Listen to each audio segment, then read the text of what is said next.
Hello and welcome to Joy in Our Town. I'm your host, Vanessa Rose. Thank you so much for tuning in and joining us for another great edition today.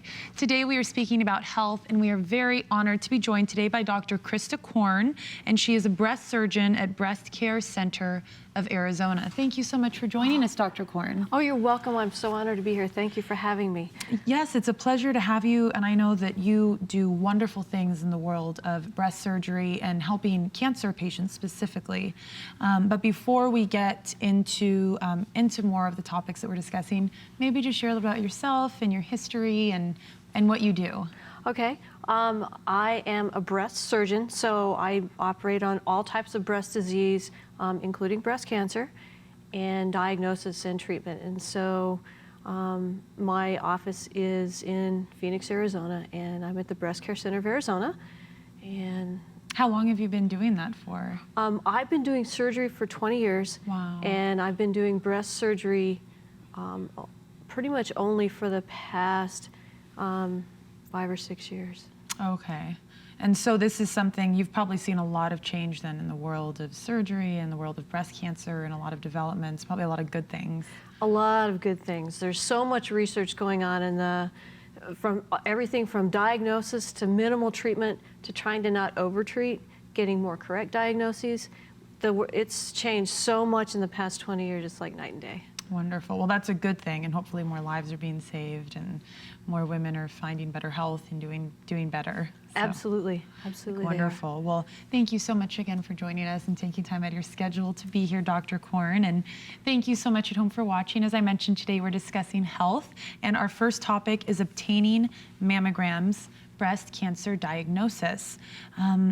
Breast cancer is a scary word for many reasons, as it should be. That's something that no one wants to hear. No one wants to hear about their mother or their sister, or their aunt, or themselves, or what. In a way, we're all familiar with breast cancer, but what is breast cancer? Breast cancer is breast cells, all right, that look like breast cells. But normal breast cells have a home and a function, and they grow in a certain area, and they reach their neighbors, and they go, okay, this is where I live and what I operate, and then cells live and die in their natural cycle in their one little place. Well, breast cancer are cells that look like breast cells, all right? But they're rebellious. They grow up to the neighbors and then keep growing. And breast cells just live in one place, right? Well, breast cancer cells can actually jump into bloodstream, jump into the lymphatics, and spread around to the body to look for a new home to live in. So that's the problem with breast cancer. The sort of good news is many of the breast cancers are very treatable. We can stop it either right at when it's trying to spread or before the spread. The key is finding it early. Finding it. And it is breast cancer, we've been hearing a lot of things in the media lately about genetics and predisposition and how you can tell. What is the genetic makeup? Is that something that people really should be concerned about, the genetic effect of breast cancer and their lineage and their family? Well, remember that at least 85% of all the breast cancers are not genetic. Women tend to develop breast cancer as they get older. As you know, something changes, you know, our breasts are never ever static. They're changing our entire lives. And so breast cancer tends to be an older woman's disease. Now, that having been said, sometimes it does run in families. And there's a lot of breast cancer that is genetic in that you're middle age, maybe postmenopausal, but a lot of women in your family have it. We actually can test for about 5% of breast cancers. Wow. That are genetics. And if you know you're at that genetic predisposition, then you have to be really diligent, and you have a lot of choices to make. The rest of us rely on, if you had a mom or a sister who had it, you need to be, you know, really diligent. But remember, 1 in 8 of us worldwide get breast cancer. Wow. So just being a woman puts you at risk. Wow. So we should all pay attention. We should. But that being said, men also can get breast cancer. Yes, they can. It's a less than 1%, but they can, because all men have some breast tissue, a little bit. And, you know, they live long enough or are unlucky enough, they can have breast cancer too. Also, men can be part of the genetic history. You know, a lot of times if a man actually has breast cancer, we want to test him and his kids to see if he actually carries the genetic predisposition to have it. Wow. And we've seen celebrities and people in the news now go as far as to get a complete removal of their breast before they even have it. As a surgeon, as somebody who works in that, what is your opinion of that? Is that something that's necessary, or is that going too far, or? Well, what happens is we can't prevent breast cancer, all right? But we can certainly reduce the risk. If you know that you're at really high risk of getting breast cancer, some women are at 80% lifetime risk. That's a huge risk. And so when we do a mastectomy before you have breast cancer, just the technical way of removing the breast, we can get 96% of the breast tissue off about. So that still leaves you 4%, all right? So if you think about it, you have maybe about the breast tissue that a man would have. So, but we reduce it so much that we can reduce that huge propensity for getting breast cancer down to about 2 to 4% in your lifetime. Wow. So that's way less than even the average woman. Wow. With a mastectomy. So those women at really, really high risk, that's certainly an option. It is an option. It's being diligent. It's planning ahead. It's hoping that you hopefully won't lose your life before too soon or too early, or have to deal with the illness that is. I'm sure almost everyone at some point probably has dealt with someone they either know or a family member, someone, because like you said, 1 in 8 women, that's such a staggering number. And that's so unfortunate to hear. But when should a woman begin getting mammograms? I know from the media and all of the controversy, depending on who you talk to, the generalized agreement, at least in the United States, is that if you're not at hugely high risk, like you're genetically predisposed and you know you have that gene, we like to get a mammogram at about age 35 to give us an idea of what you look like. And then we want to start screening every year at age 40. Okay. Okay. And that's mostly followed by most everyone in the United States. And why should a woman get one every year? What's the significance or the importance of getting one every year? Well, what happens is, like I said, your breasts are always changing. So you get one and you're 42 and your mammogram's normal, and it's been normal for the past 2 or 3 years. And remember, breast cancer in general is slow to grow and slow to spread. And that's a good thing. That's why we can treat it. That's why I'm here saying find it, because then we can actually treat it. And so every year you have a different picture. Every year you're a little older, something's developing. The whole idea is that if we get it, and you're normal at 42, and at 43 you're still normal, but there's maybe a little change, we want to look for that. Because if we can get that change really early, then by the time, say you skip 43, and by the time you're 44, you have a marble in your breast. That may or may not change the treatment, but we sure like to get it in between that time. And we pick a year because breast cancer is slow enough to grow that doing it every 6 months, you're going to do a whole lot of radiation to your breasts that you don't probably need, and you won't find anything. You just mentioned radiation, and that's one thing that probably a lot of people don't think about whenever you get a mammogram, is there is radiation involved in getting a mammogram. It's probably much like an X-ray or anything where you're looking into the breast.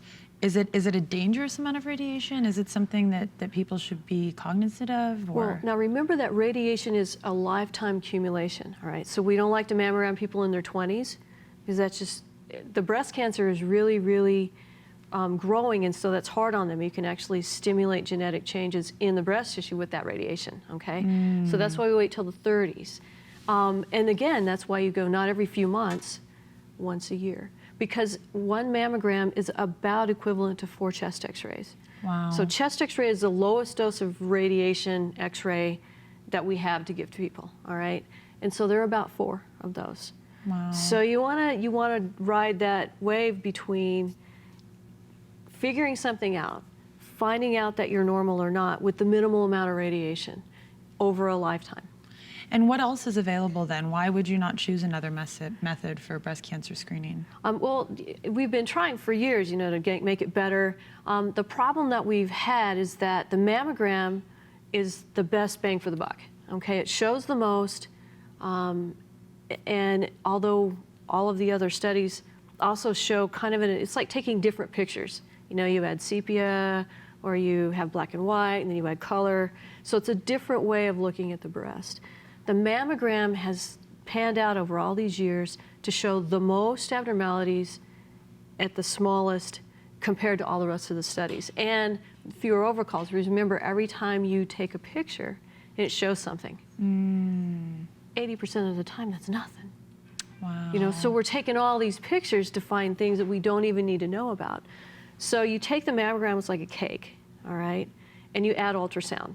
It's like icing on the cake. Ultrasound can find some things, but alone, it's like eating icing without the cake. It's a little much for some people. Yeah. It's not, you know, and it's not real effective. And then you add MRI to further distinguish stuff in the cake. It's like adding the writing on the icing and the details. Okay, so they take them all together. The only really good standalone that we have so far, still working on this, is the mammogram. Okay, so that's why that's the fully encompassed. It takes care of the places of many things then. Right, it's sort of like the, you know, the skeleton, the structure. Okay. And then you add these other to make details, maybe find a few things you wouldn't have found just if you had the cake alone, but clarify the details. Okay, and what will happen is when people go for these different tests, they compare all of them together. Okay. So it's taken as a whole, rather than each in its own little separate unit. So if a woman has a mother and a grandmother or a sister, and sadly sometimes in families there's multiple women that have it, when should they start being cognizant? When should they start going in for a mammogram then? Once you have multiple relatives, what you do is you say your mom had her breast cancer at 42. You would start your mammograms at 32. Okay. All right, and if you had a couple of these relatives that actually had the breast cancer, then you would probably be considered for genetic testing, because you would want to know, are you at such a high risk that you have other options to consider other than just the screening methods that we have. And as a breast surgeon who deals with this, how do you encourage people? You hear it, you've heard it, you go to your gynecologist, you hear it, self-checking, and what should women be looking for? Does that make a difference? Have you seen that there's women that actually find things that maybe they're not old enough to get a mammogram, or maybe they are getting mammograms and then they find something? How important is that as a woman to do? Well, like, this is how I approach it, because the self-checks every month at the certain time of a month, that's just to remind people to pay attention, all right? Because some, like you say, everybody feels different, right? Mm-hmm. We're all sorts of normal, from soft to cobblestone street, okay? How do you find something abnormal when it all feels like cobblestone, right? Yeah. But you know the difference in you if you have an idea. So if you miss a month, or it's not something to get really excited about, but the key is to know who you are.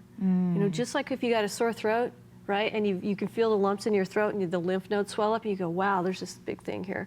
But I know it's because I have a sore throat, right? Because I can feel that change. Because if you feel your neck, you feel a whole sort of but lumps I and know bumps. what you mean, because but up you here, know this is what you feel like. Yes. And you know if you're sick that you have something different, and you go, wow, that is something different. You will notice that in your breast. The whole idea of the imaging is to find it well before we can feel it. Okay, so that's why if you're getting the imaging, then you're going to see it in the image before you were to feel it. You don't want to get to the point where you feel it. That's right. But if you're in your 20s and your early 30s, say you haven't started imaging yet, you want to know. If you have like a lump in your breast and you go, wow, I've never felt that before, check it out. You should know. Just it's kind of a pay attention. Not something that you get anxious about or lose sleep over, but just generally know, are your breasts lumpy or soft, or kind of what's new? Oh, they're kind of sore because I'm at my period. Just kind of feel and make sure they all feel like they always feel. And so what are just some general statistics about breast cancer today? What's happening in the world of statistics for breast cancer? Well, we're holding steady at about 1 in 8 people get it. Okay. About 40,000 women a year die from breast cancer. Wow. But it's so much better than it was. Okay. All right, with the addition of finding it earlier, but also the chemotherapy. We are still have myriads of research going on in tumor-directed chemos, and when you find it early, do you even need chemos, and how do we differentiate that stuff out? And that's helped us have women that are going to live long anyway. not be overtreated, and help women who might not have lived so long actually get 10 to 15-year disease-free survivals. And just lastly, for women, is there anything that women can do to prevent breast cancer? Is there any preventative steps we can take, in whether it be our food or exercise or a diet? What can we do to prevent it so we don't become a statistic? Actually, there's really, unfortunately, nothing to prevent it. Okay. But a lot of it's just common sense, If you have to eat right, you have to exercise every day. If you are overweight, you hold on to more estrogen. Estrogen is stored in our fat cells. Okay. So really heavy women have a whole lot more estrogen than normal weight women. And since estrogen can't, especially after you quit having periods, right? You still have estrogen in your body. Well, large women have a lot more estrogen than thin women. And so they may be at a higher risk. Okay. Well, that's something good. That's exercise, diet. I mean, like with anything in life, but especially as a woman, it's important because it affects us, and we want to be there for our children and our families and for ourselves to continue our lives. So thank you so much, Dr. Korn, for this first segment. Such wonderful information. Thank you at home for watching. The information's been displayed periodically at the bottom of the screen. If you have any questions, please make sure to go on there, and I know there's all kinds of resources that you can look at. So thank you so much. We'll be right back after this short message. What's it feel like when a woman's having a heart attack? Chest pain, like there's a ton of weight on your chest. Severe shortness of breath. Unexplained nausea. Cold sweats. There's an unusual tiredness and fatigue. There's unfamiliar dizziness or lightheadedness. Unusual pain in your back, neck, jaw, one or both arms, even your upper stomach are signs you're having a heart attack. Don't make excuses. Make the call to 911 immediately. Learn more at womenshealth.gov/heartattack. Hello and welcome back to Joy in Our Town. I'm your host, Vanessa Rose. Thank you so much for staying with us. If you just happen to be joining us, today we are joined by Dr. Christa Korn, and she is a breast surgeon at Breast Care Center of Arizona. Thank you so much for staying with us, Dr. Korn. You're welcome. Thank you for having me. Yes, pleasure to have you. Again, thank you for taking time out of your day to be here, and it's such a wonderful field that you're in, saving women's lives every day. I mean, I'm sure you have a lot of patients and clients and families of patients that you've worked with that probably think very highly of you, and I hope you get a lot of Christmas cards and thank you letters. I do. I have albums. Do. Wonderful, and I'm so happy to hear that, because I know that that ever happened in my life, the person who did the surgery and helped save someone would be so important and crucial in your life. So for all of you watching at home, we are discussing health today, and our second topic is intraoperative radiation therapy, which is a new breast cancer treatment. What is intraoperative radiation therapy? Well, intraoperative radiation is our ability now to radiate the breast tissue while the patient's still asleep. So what we know is that if you have breast cancer, way back in the 40s and 50s, the only way we really knew how to do that was to take the breast. And even if you take the whole breast, I can only get 96% of the breast tissue off and leave skin, right? So it can still come back right on the chest wall. So over a woman's lifetime, about 4% of those women will have something come back. But that's easy, you cut it off, right? It's a little small thing that you cut off, and it doesn't really impact survival, all right? So what we decided is that, you don't have to take the whole breast to get this little thing, right? It's kind of overkill.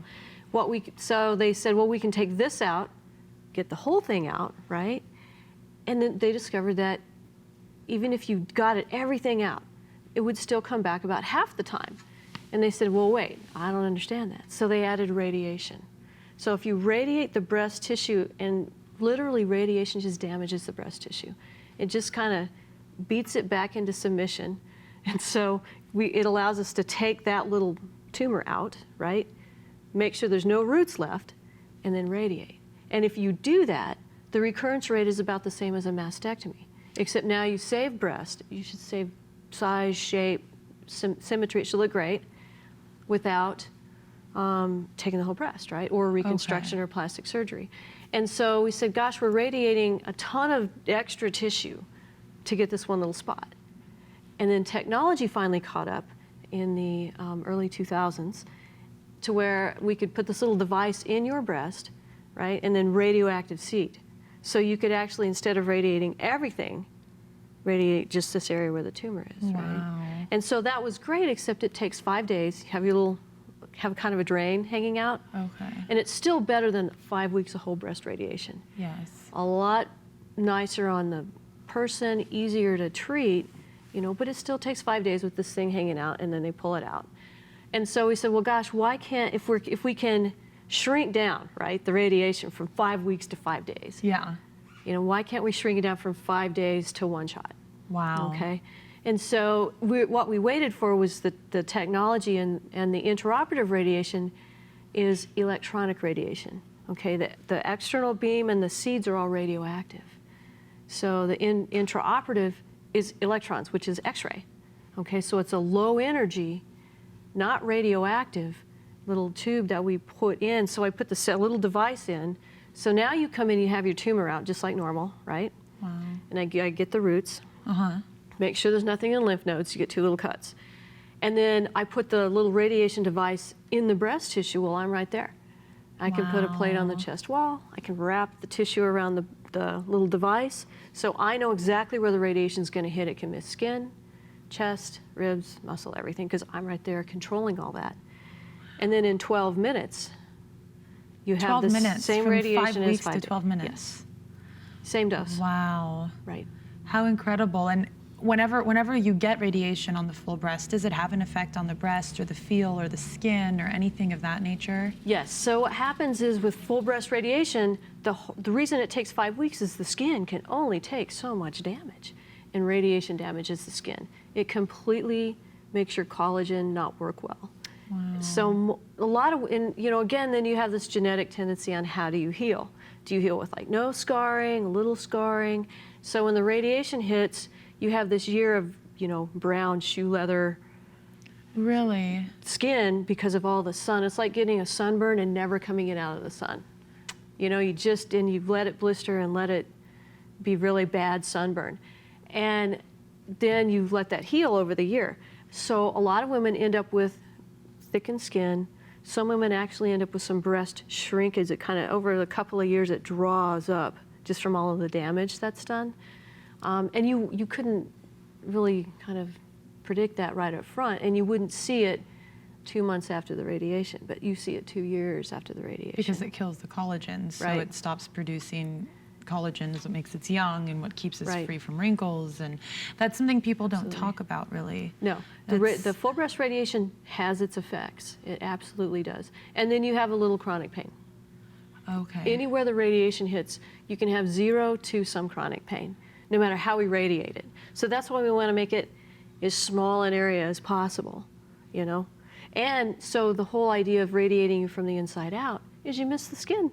The skin is perfect. You don't lose the collagen. You don't have the breast shrinkage. 2 years later, your skin's perfect. And say you had to do something else. You want to stretch the skin, or you know, you have to have other surgery or whatever. There's no problem because your skin hasn't been damaged, so it heals. Wow. So if you had to have another surgery, you heal just fine. And as a matter of fact, we have a video of that. And so if you would like to join us, we're going to go ahead and watch this really quick and see how this works. So it may be a little more visual, sometimes can be, it's hard to imagine, especially if you've never been in to see or had breast cancer, and hopefully never will, but it's very interesting to see. So let's go ahead and watch this video. Treating from within the lumpectomy cavity minimizes radiation exposure to healthy adjacent tissue. The unique stepping source facilitates precise conformal treatment to potential microscopic cancer cells. The full course of treatment can be completed in approximately 8 to 15 minutes. Very, very interesting how that works. It's amazing. And we didn't see the parallel of full radiation, but to see how it enters into the breast, it's so specific to that area. What is the success rate for that? Is that something that, is the breast cancer coming back more, or is it not coming back at all? Or what is the success rate for it? The success rate for this is now, it's been out and studied now for 10 years. And what we know is that if, you know, we don't want the breast cancer to come right back in the breast. And we know after 5 years how equivalent it's going to be to whole breast or the little partial breast that we have now. And it's equivalent. It's about the same as the 5-day treatment. Okay. And so if you look at statistics, there's no difference between a mastectomy and the partial breast radiation. Okay, and so who is a candidate for this treatment? This treatment is really good for the early breast cancers. We want it early. Okay. So we want small tumors, like less than about 2 inches, okay? We prefer it to be lymph node negative. So the small tumors tend to not go into the lymph nodes, all right? The Okay. bigger they go, the more tendency they have to spread. So you get about a 2-inch tumor, it's almost always node negative. We really, really like it to like estrogen to grow, okay? And so the tumor is born either liking estrogen to grow or not. Most of our breast cancers like estrogen to grow. And so Okay. if it, and we have the pill that treats that, right? So we have all these extra measures to keep it from coming back.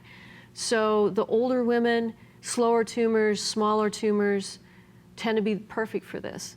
You know, Okay. all the rest of that treatment doesn't make a difference in their already good long-term disease-free survival. So we're trying to bring the treatment minimally down so that she wakes up with her radiation done, as opposed to having to come back for 5 days or have to drive or, Wow. you know. And get the effects too of full body radiation, because Yeah. there's probably a whole other amount of effects that we don't even have time to discuss right now. But The older women tend to just get really, really tired. Some of them don't finish the whole breast radiation. It's really harder on them than it is on the younger people. well, thank you so much, Dr. Korn, for taking the time to be here. Such great work you're doing, such great information. I hope that this has been helpful to you, and should you or a family member be experiencing this, make sure to take care of yourself as women. Make sure to watch out and to know yourself. Thank you so much for watching Joy in Our Town. We'll see you here next week. Have a wonderful day.